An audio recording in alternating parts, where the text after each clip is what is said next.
Hi everyone, this is Norman Kochnek here for Eyes on Cricket with Norman Kochnek.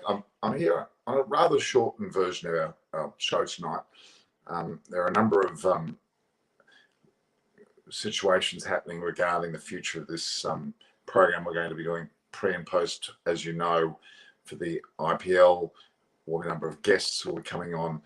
The reality is, though, that we have a number of planned components which will be in conjunction with other platforms as well. So looking forward to that. And I'll be letting you know as it comes along. But for the moment, we'll be doing a shortened version of today's program and talking about, in particular, there's been a lot of discussion around the IPL and specifically Mumbai Indians, and a lot of discussion about whether or not the situation is going to be a repeat of into their third year. Now, Ray's asking a number of comments about who's coming on. Chris and David are not able to make it. They are both committed to training and coaching. People aren't available every day. It is actually Easter time in Australia and England, and a lot of people are committed there. The actual tournament for the IPL starts April 9th to May 30th. So people aren't available every single night for your purposes, Ray. Biren Marani, welcome as well. This program is specifically about, we'll talk more so about the Mumbai Indians and the relationship to their players. Now, as we know in the IPL, a team to win 3 tournaments or 3 flags, if you like to call it, in a row is virtually unheard of. And even in the into the 14th year of the IPL, that hasn't occurred. With Mumbai Indians winning already 5 of some 13 of the transpired, so they've got a very heavy chunk. You would imagine, though, with the so-called program as it stands, it's a very long program from April 9th to May 30th. You have in fact got a substantial amount of play occurring in that period. Now let's look at it very closely. For Mumbai Indians to repeat what they've done in the last 2 years, which was monumental, is a big feat. Not about their capability, because on paper their team is, as we know, outstanding. They have obviously Rohit Sharma, the Hardik Pandyas of the world. They have a substantial balance to their team as well. They're well coached by Mahela, or in part by Mahela Jayawardene. They have a very stable and committed support group. They have a very substantial backing. They've got the same players they've had for most of the time, so they have an element of stability about what they are all about, and about their actual team. So effectively, they have got a monumental squad as such. Now, if you look at some of the coverage we've talked about already regarding teams like Delhi Capitals, for example, I think there's more hunger in the Delhi Capitals, and there's more hunger potentially even in a team like, you would argue, that the Punjab Kings, although they may not be quite there yet. There's that element of hunger and a desperation may well be something that we'll see more of. I do think Delhi Capitals have made a masterstroke. They've obviously got Steve Smith there as well, but they've got, as a replacement of Shreyas Iyer as captain, as Rishabh Pant. And I have a strong feeling around the crescendo of his performances will actually hit hard in this tournament. As long as everything goes to plan, the levels of fitness and the levels of continuity in the team, as we may have seen, we've seen Ricky Ponting come out recently in the last day or so about. Ricky Ponting has been very clear and adamant about the structure of the team. A number of the players they've got have arrived from South Africa and arrived from Australia. They're in quarantine. There's going to be a rather slow start to most teams. I don't think there'll be a huge bang from most of the top sides. They're going to build towards the end of the series, which is a trait of a very good side. You should start well, but I think the most important thing is you finish well. And I think that's where Delhi Capitals are coming to play. Mumbai Indians are also very experienced, and on paper, they should go very close.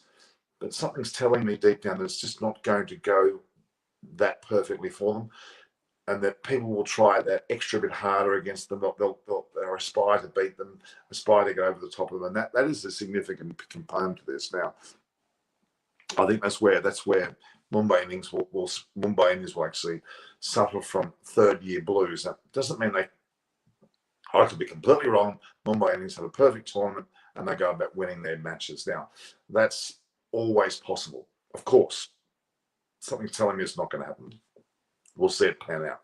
The Royal Challengers, Bangalore, of course, have got Kohli, De Villiers. They've got an amazing, but their key factor is they've got Maxwell. Now, Maxwell, if he is on song and has that hunger, a call of hunger to perform well on that side, he could be just the tonic for RCB to go very close as well.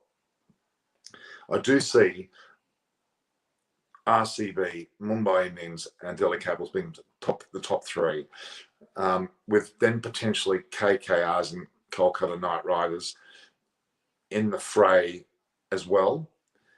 Sunrisers Hyderabad would be another, that would be the fifth side. Really, Punjab Kings, CSK, as in Chennai Super Kings, certainly may be a little bit past it. We're not sure. Dhoni's capable of anything, but Punjab Kings and Chennai Super Kings, two which may well be the ones to miss out. So, Pratham to say, but still, RCB had some weak links there. Their team looked better than last time. Yeah, okay. It is something that I don't think they've got it right yet, but they are going to be up there. There's no doubt about that at all. They're certainly going to be up there, and you can't discount them. Yeah, then you've got Rajasthan Royals is also there, but I think Rajasthan Royals, Chennai Super Kings, and Punjab Kings are the three that are going to struggle. The other top five will be the ones that I've mentioned earlier: Mumbai Indians, Delhi Capitals, clearly the KKRs, and the Sunrisers Hyderabad are certainly up there, and they are teams with RCB. So again, I'll go through it in order. Mumbai Indians still should be ranked 1. Okay, I would then argue that Delhi Capitals is 2, but Delhi Capitals is more likely to have that hunger.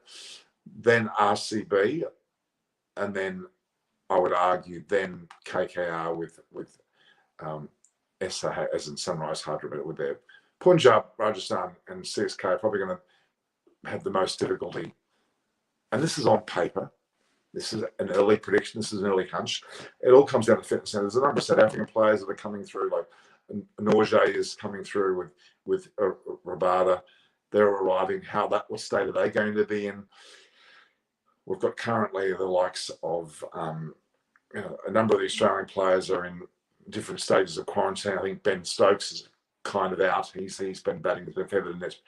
The visuals that you're getting from the 8 teams have got very good social media platforms. There's no doubt. We're seeing a lot of training, a lot of insightfulness, but I don't know necessarily whether those teams are showing you the true state of play. Now, we talk about an analysis on their strengths and weaknesses, and obviously the opportunities and the threats, which is a typical analogy which we'll use in many other programs. But I think the feeling, the gut feeling, you're not getting from those social media platforms. They're providing a rosy-coloured, very humble, very, very uplifting, very pleasant, relaxed background of the players looking all comfortable, looking like they're in good form the next. I don't know whether you're going to see much on social media about the so-called weaknesses of a team. They're not going to show you that for good reason, but they're there.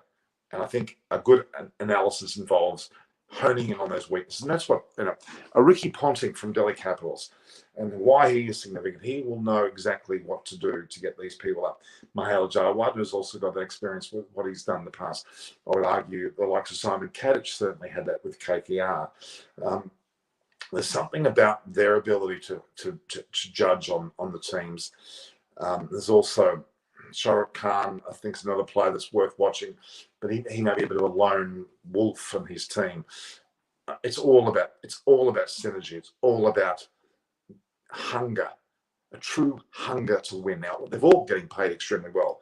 We've heard about Pat Cummins. I reported on that with some $9.5 million for his property recently. They're all very hungry. Dave Warner's very hungry with Sunrisers Hyderabad. He had a lot of hunger in the year that the Sunrise Hyderabad actually won. The hunger levels of Dave Warner in that year were stupendous. Are they the same this year? That's my question. Shivam Shah saying that DC is a good side, second at Mumbai Indians. Yes, they're second, but they're going to want to be first. They're going to play their best game against Mumbai Indians. They're going to be up, whereas Mumbai Indians will have to maintain that level, which is very difficult to do on match day. It's all about turning up on the day and performing. It's not about where they sit, what history they've got, how many games they've won. Mumbai Indians will be someone they'll be chasing and chasing hard. And Delhi Capitals just seem to have that balance, that hunger, that edge that is needed. I've been talking them up for a while, and I'm not their fan. In fact, I would argue that Kolkata Knight Riders is the team that I would be favouring as a team that I would be a fan of. And certainly CSK in the years gone past with Dhoni was certainly one of my favourites. And we're looking at which team is Simon Willis supporting. Well, Simon Willis is a very diplomatic person. He'll go for a number of sides based on individual players. He's a very big fan of Sam Billings, having had a lot to do with him. And even Sam Curran, a number of the England players that are in amongst the group. So his loyalties will be split between players rather than teams. So that question's best answered that way. I don't want to preempt a side that he would favour. I think most people are thinking Mumbai Indians on paper. Most people would expect Royal Challengers Bangalore, because of the influence of Maxwell behind De Villiers and Kohli, to do very, very well. But I think a good pundit will be talking highly about Delhi Capitals. Now, my experience of being at the IPL, some of you may or may not know, I've been there on a number of occasions, especially the years that CSK have gone well. I was there in the years that they went well. And you could see the hunger in their eyes. And Dhoni was in punt-like form. I'll describe it that way. Dhoni was in punt-like form. Punt's now got that youthful edge. He's not a comparison to Dhoni. We know that Dhoni's been a magnificent leader. He still is a very good leader, and deservedly so. Should be in charge of the team as we speak. But you'll see more of that as we go along. Now, Biram Irani's asking, Norman, what do the coaches of each IPL team teach coach based on IPL situations, considering players themselves are so well versed and topical? Well, I've just spoken heavily about the likes of Mahela Jayawardene, his mental toughness and his astuteness of finding a weakness in an opposition team. The same applies to Ponting. Ponting is a very astute, not only coach, but certainly as a captain, as a player. He is very discerning as to a team's weakness. And it could be the weakness on the day, not just the weakness overall. And he'll sense that, whether they bat and bowl first will be a decisive move. The coaches bring together a certain calmness, a certain plan that they need to stick to, even when things are not going perfectly well. If you stick to a plan and you execute that plan, your plan will be successful. You may have a couple of stumbles here and there. It may not work on one of the games, but the steadiness of the team that comes through at the end of it, executing the plans, executing the areas they want to bowl, executing the way they would like to bat, exposing weaknesses of players, being aware of threats in opposition teams, and not playing to their strengths, as in bowling to their strengths. So it's a tactical move, it's a strategic move, and I think you've got, Stephen Fleming is also one worth watching. He has a great deal, and Mike Heston's also another. These are great tactical coaches, but I think the vibrancy of Ponting is significant this year round.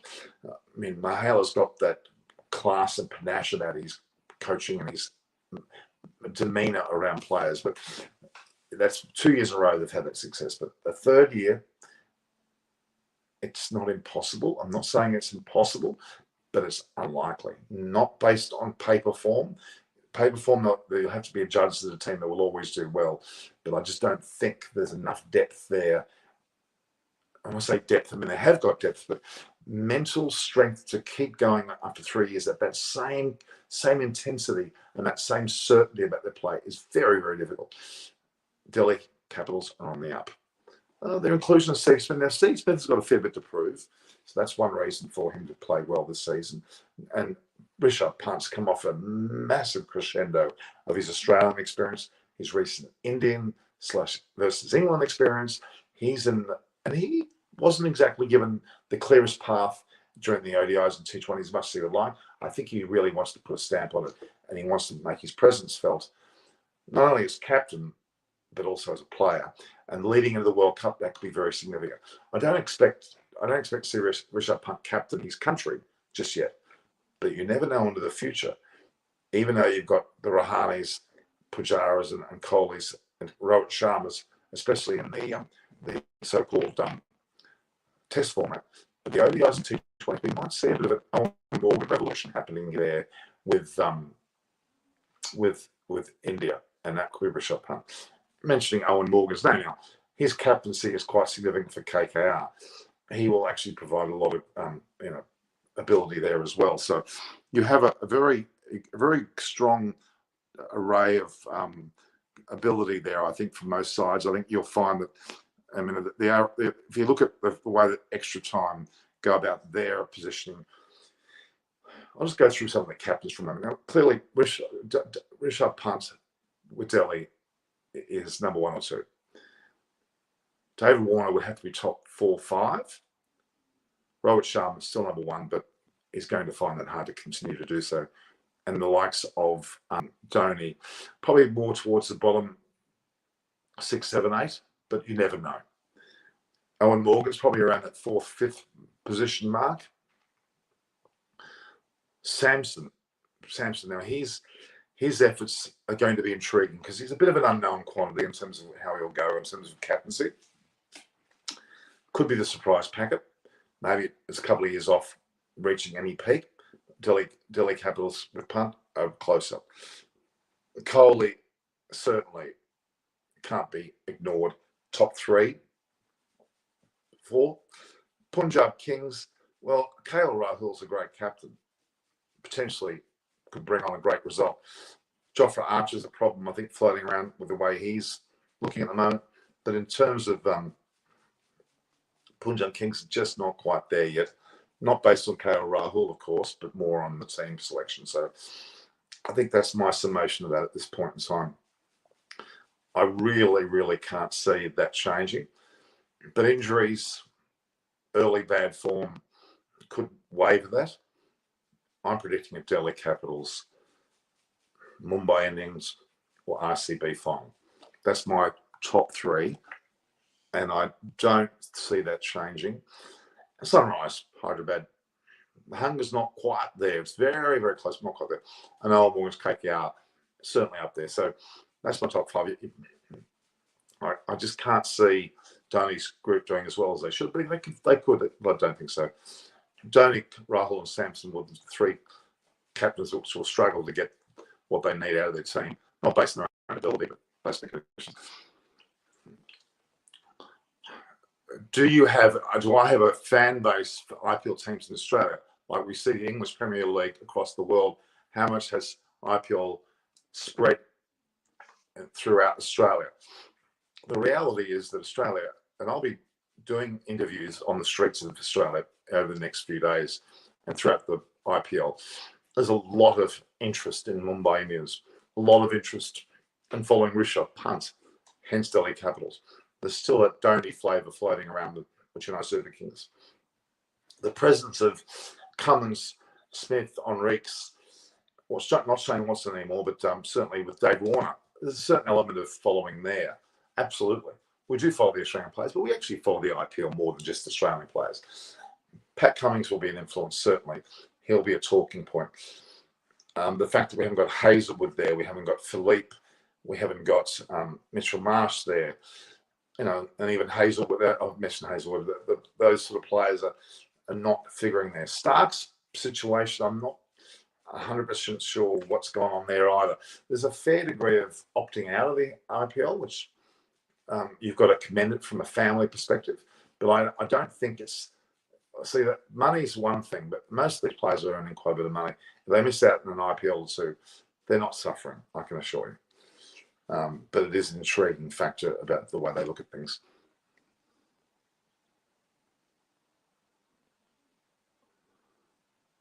So RCB has a really good batting lineup again, but their bowling needs to perform, and especially Jamieson would have to perform, as he was not good in Australia recently.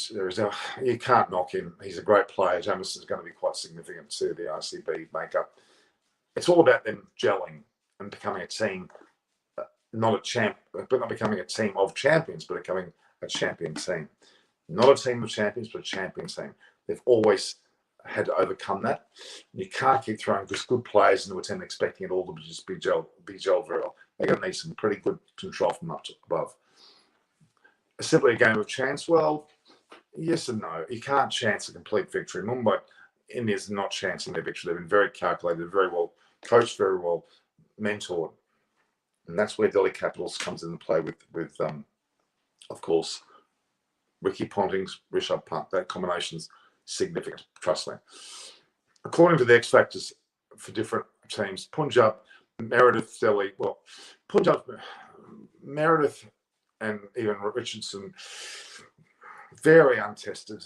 They probably will be a bit like a deer in front of headlights when they first play. I think they'll be revved up, but they won't be quite ready to go. I think they'll be their money certainly there. They've certainly earned a lot of money from being there, including a number of the South African bowlers as well, which we know. But Meredith for Punjab, not significant. Delhi for Pant, huge. Ishan Kishan, yes, certainly from Mumbai, but it comes back to Rohit Sharma as well. But Ishan Kishan could be, I would agree with that. Chennai Rajaraj, now, yes, to an extent, but Dhoni's influence will be the important factor there. Kolkata Russell, well, Andre Russell can run hot and cold, let's be honest. I mean, he certainly, when he runs hot, he's very hot. Hyderabad, Rashid Khan, yes. I mean, of course, he's significant, one of the best slow bowlers in the world, T20 bowlers in the world. And with the likes of Warner there, it's quite a significant duo. Rajasthan has Tewatia. Yes, Rajasthan's Tewatia. Again, lone wolf stuff a little bit. I don't know whether he can do it on his own, certainly not. And Bangalore has Jamison. Well, he's a bowler. You need to get the batters working. So their X factors, yeah, they're not. I don't think the X factor was can only really be applied to perhaps Punt, Ishan Kishan, Russell up and down. The Australian bowlers that are going with the Merediths, the Jai Richardson, they're still not there. They haven't quite made it. BBL a little bit, but I think we're going too far. Really, the Hazelwood, Starks, those type of bowlers, and obviously Pat Cummins, to me, the more significant ones. We haven't got them here, except for Cummins at the point.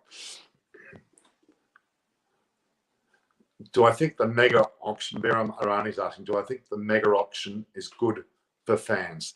As when we talk about teams, it's not just the name, but also the players. Just having 3 players to be kept will change the team. Yes, there's a truth to that. You need the auctions. You need that sort of pressure to buy, to spend. I think it's fairly exciting, actually. They will need, when they have a further 2 teams next season, it'll make it a little bit thin on, and they may need more strength from external players. And I think that may be a significant factor for sure. It's going to be interesting how that turns out, but even the actual costings of another 2 teams will be interesting. I think I think they've got to do that with great caution. I just don't know whether the 2 teams will be able to really compete. I think Chennai's Rajaraj. I think it's a bit early in him. Okay, so we have so Jarvis and Riley Meredith. I'm lukewarm on making an impact. They haven't really made that much of an impact in Australia, to be really honest. Admirable performances, but not overwhelming. Jamison will be exciting, but I think the way that Maxwell plays will be the most significant. That'll be the most significant by country mile. Yeah, I don't know about the Pujara effect. Pujara won't be affected. He'll play a small role. I don't think there's anything about that. Lockie Ferguson for KKR. Yes, he's something, certainly, but he can be slightly injury prone, as most of the faster bowlers tend to be. The Bolts and Southies are more reliable in their pace. I would think highly of some of the English bowlers that are here too. But yeah, I think if Lockie Ferguson was an impact, I think Jamison will be a bigger impact. That's my impressions. All right, I'm just going to have a quick look at the teams in terms of the way that the schedule is placed as well. will be significant. Teams that are playing towards the back end, there'll be some very close matches there. Early on, we'll see a few teams stamp their approval. Mumbai will have a great start. Whether they can continue is the question. Nicholas Puran, he certainly is an X factor, you would argue. Shubman Gill may well be. Rayner, you'd think will be part of it. Yeah, but I think it all comes down to the schedule, who they're playing. They're going to groom certain players to come more towards the back end of the series. Now, remember, I think it was Gale last year that came in after a lot of losses, that came in and did very well. They have to work out that one better and make sure they all teams need early wins, yes, but they more importantly need a stronger finish where it becomes the pointy end of the tournament. It's a rather long tournament. It's not quite 2 months, but it's very close. What is it, April 9th to May 30th. That's a good 50 plus days, and that will not be an easy scenario for anyone to undertake. So that's my main thoughts there. Now, I haven't got some people to throw this against that, but it's good for me to be able to analyse with the fans.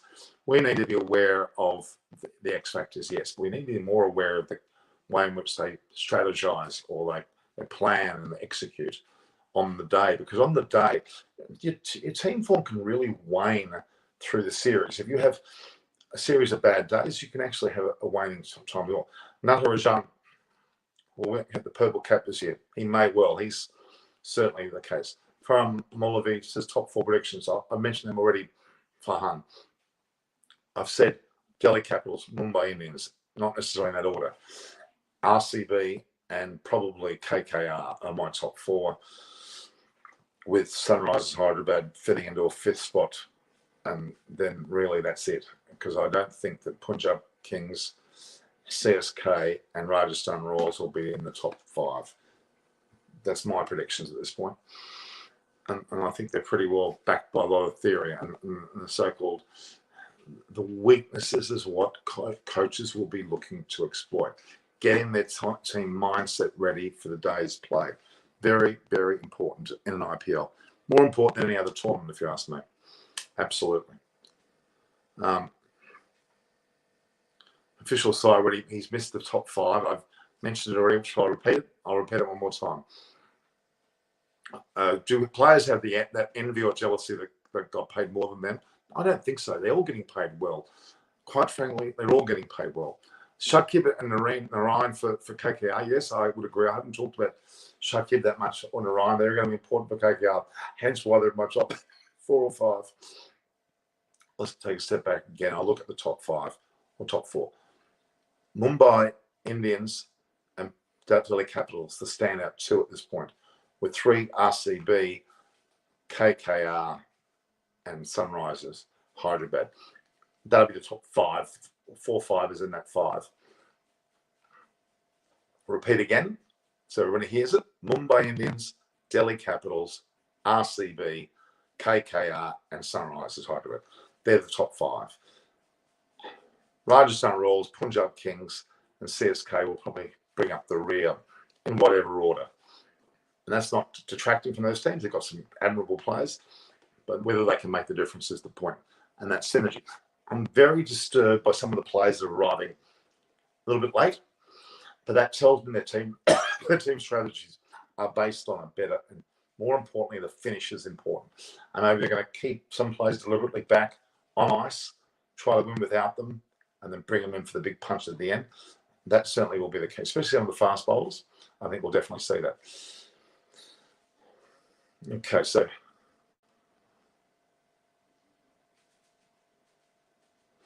my hair looks swell and silky. I don't think my hair has much silk. My looks, some people may argue my looks are important, but I think they can be good. But I think that the most important thing is what I say rather than what I look like. And you can see in the background, I've got me there with a picture of Sir Donald Bradman and the book from Boris Majumdar, A Billion Gods, and so it's 11 gods with a billion Indians. It's pretty true. I did a skit in Australia where I looked at the 7 wonders of the world. Opera House in Hubbard is not one of them. Taj Mahal is, but We've got 11 wonders of the world, the Australian cricket team. You have one, that's Kohli. It was a joke, but it kind of fit in a way. So, is it a good book? It bloody oath it is. But Buri Majumdar is an excellent. The guy's a Rhodes Scholar. He has got incredible nous, not just for cricket, but for sport and for history. He has a good balance between, like, look, Sachin Tendulkar wouldn't get into do his autobiography if he wasn't a good author. He's brilliant. Not only does he write well, he speaks well. His articles, particularly well. He and Gautam from Kolkata. In fact, Kolkata's a bit of a stronghold with media, I must say. What book do I recommend for cricket lovers? Well, there's a plethora of books. One person that you should look out for, and anything he writes, is Rodney Cavalier. Rodney Cavalier was the chairman of the SCG Trust for, I think, something like 17 years. Ex-Minister of Education in Australia, has a home in Bowral. His home has probably one of the biggest state-looking libraries I've ever seen. Has his own personal library. Has written many an essay, many a book. Look out. Google Rodney Cavalier and look at his work. Brilliant. Sensational. So I look for his work. Mike Coward's books, anything that Mike Coward's put his hands on, brilliant. Gideon Haigh, they're some of the big ones. There's a number of Indian authors as well, but Gautam, obviously from Charai, he's magnificent. But yeah, there's Gideon Haigh. I like Jared Kimber's stuff. He's pretty good too. And Daniel Brettick for Cricket. His books have been very good too. So I would look out for those. But Gideon Haigh, without a shadow of a doubt. Peter Lawler writes very well too. But yeah, Gideon Haigh's books, Mike Coward's books, the likes of Buri Majumdar, certainly worth looking at. No, and his spelling is not Bowalier, it's Cavalier. Rodney Cavalier. Cavalier is Cavalier, I think. I'm not wrong. Cavalier. Rodney Cavalier, ex-SCG Trust chairman, has been honoured by a life honoree of the SCG. Was the reason why the Victor Trump stand is what it is. He's the reason why the very statues, the bronze statues around the ground, are Gideon Haigh's, correct. These people are people of great note. Personal friends of mine as well. I'm very blessed to have them as personal friends. I've spent many a time with Rodney Cavalier, and maybe I should try and get him on my show one day. He's actually, it's a thought. I'll try and get Rodney to come on my show. He's an excellent person. If I can get Neil Harvey now. Neil Harvey's knowledge goes back, of course, to Bradman times. He selected Lily Thompson, Chappells. He was responsible for that as well. In my photograph there, I have Bruce Hawkins. There's myself, Bruce Hawkins, who's a memorabilia expert in Australia. And the last man here, Arthur Watson. Do you know who Arthur Watson is? He's got his hands like that. Arthur Watson actually is probably one of the most celebrated umpires ever. I think he's umpired now well over 750 matches, probably close to 800 now.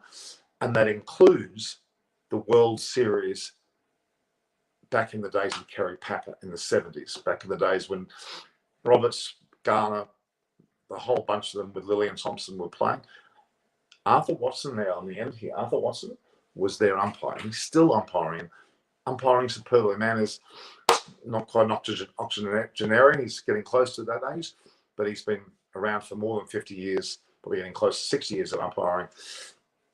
Has umpired more games than anyone I can even imagine, at the highest level, at first class level, at state level, and at international level. He's been there right throughout. Great character on top of that. Arthur Watson's a good personal friend. So yeah, IPL has been a case study in many big MBA colleges like Harvard and the like. A blue ocean strategy. Well, it certainly is. There's a lot of strategies of how they actually made that sport what it is. So yeah, and it's true. There's no cricket match going to that. We don't need cricket matches to actually be interesting to talk to people about. That's not true. The cricket matches could take away our emphasis and be on the match, but the match could be a fizzer as well. To talk about history, to talk about Sir Donald Bradman, talk about what are the 11 gods of a cricket team in India these days. And to talk about a guy like Arthur Watson is immense. I had the pleasure of being involved with those. How significant is the impact of not playing in the home conditions going to be in the overall time context of this IPL season? It'll actually go against Mumbai Indians, I would argue, and probably CSK the most. Even Kolkata Knight Riders will suffer a little bit too, more than any others. I think Delhi Capitals won't be as affected, but yeah, the home conditions will certainly affect some of those major teams, the Mumbai's, the Chennai's, and obviously the Kolkatas, they will be because they've got some significant grounds where they can play. We're playing at you could argue, a neutral venue, being the one in the finals that'll be played at the new stadium that we've only talking about for the last the 120,000 seater, the Mahindra Modi Stadium, as it's called. That in Ahmedabad, that'll be somewhat neutral, probably not very far from Pune. Probably going to be some more supporting of the Delhi Capitals, you would argue, maybe, but it's a neutral ground. James Dean's joined us. I'm just glad to see James Dean's here. I haven't seen him for a while, so it's good to have him back. Considering Chennai is a turning wicket, the turning wicket won't matter because these teams are full of Indian players that are very cleverly expertise of that ground. Rashid Khan will come more into play. What's my logic why DC won't be affected? Because of the balance of the team. The balance of their squad can handle most conditions. The hunger of the team is important. The experience as well as youth of the team. The coaching of Ricky Ponting. There's a lot of factors why I'm thinking that. But I talk about a gut feeling, a sense of how a team is in their mindset, not just having cakes and whiz-bang toys to play with and lovely cushiony chairs. That annoys me when all of the social media platforms provide this ridiculous colour, some nice cake, and the latest machines to play and this cool room. That doesn't translate to the ground necessarily at all. That's not what this is about. James Dean, hi, how are you?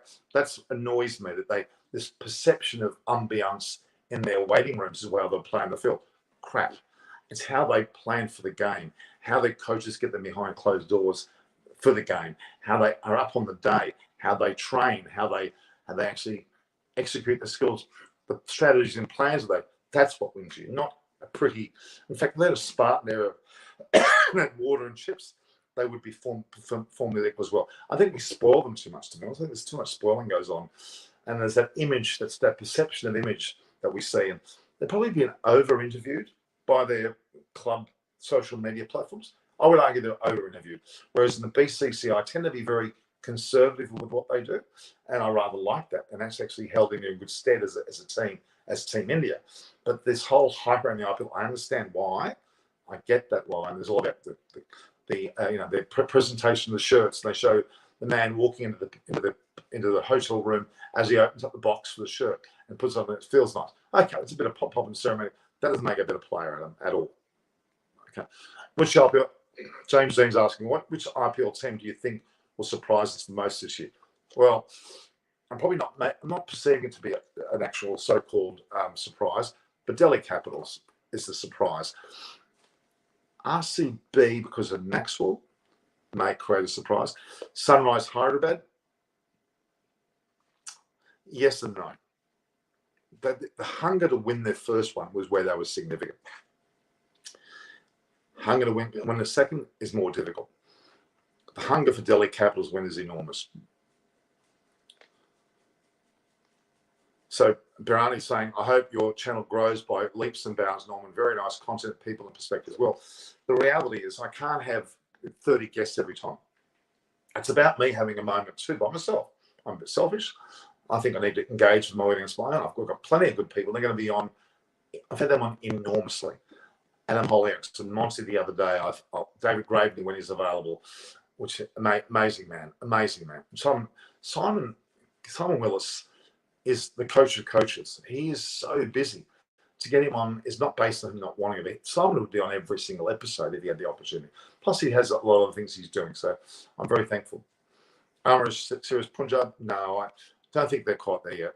I'm not saying they're not a good side. They're all good sides, but you just can't stack it full of new players and expect it to win.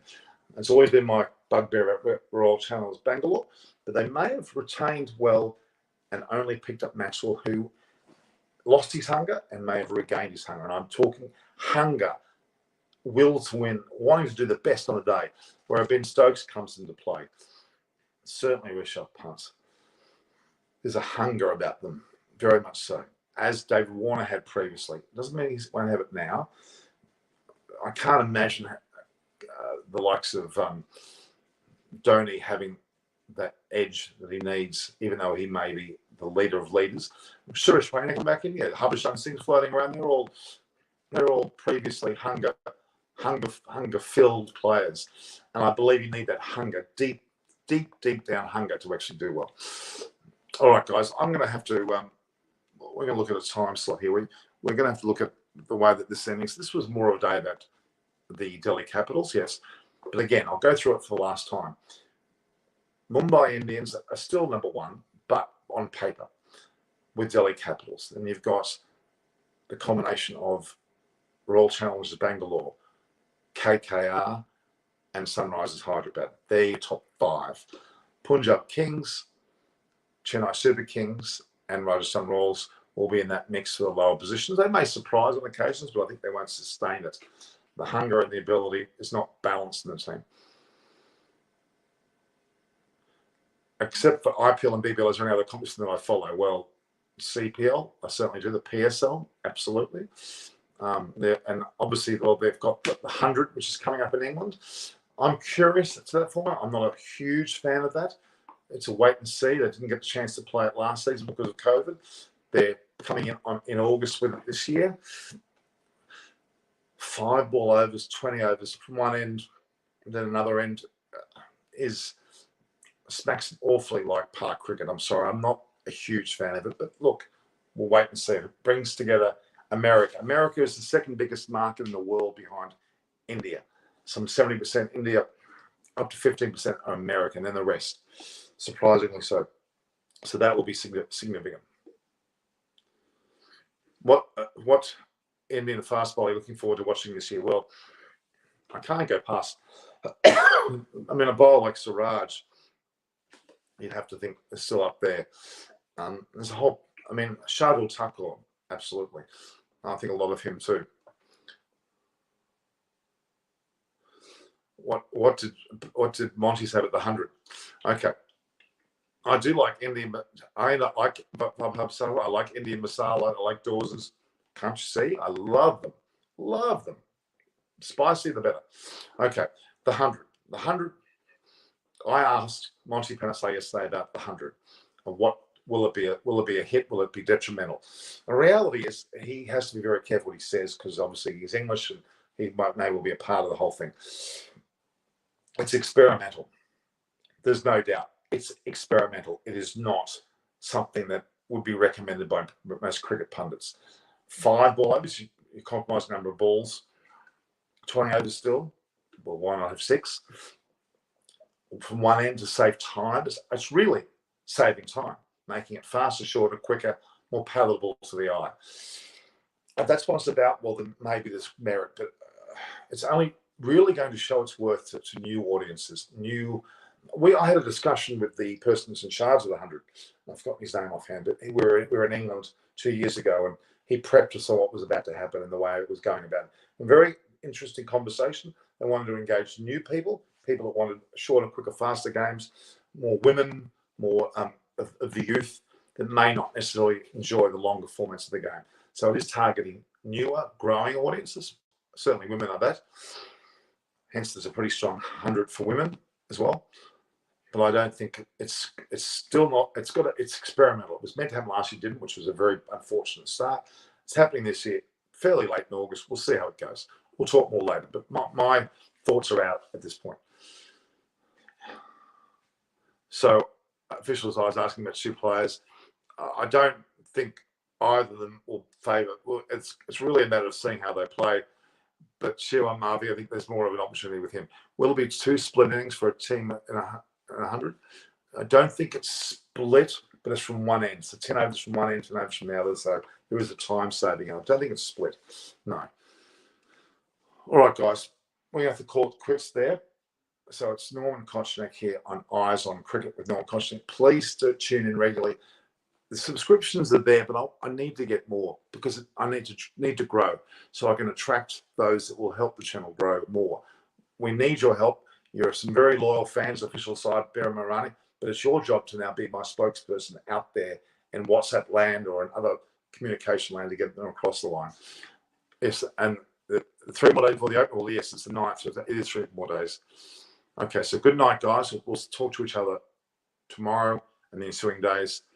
Don't forget to watch my other programs on Extra Time, which are coming up. My work in Sri Harsh. I did a voiceover of Rishabh Pant, which I'm very pleased about. Please spread the word. Okay, so there's Norman Kostek, Eyes on Cricket, Norman Kostek. View, like, and share, subscribe, and we'll talk more tomorrow. Thanks for joining me today, guys. All the best. Bye.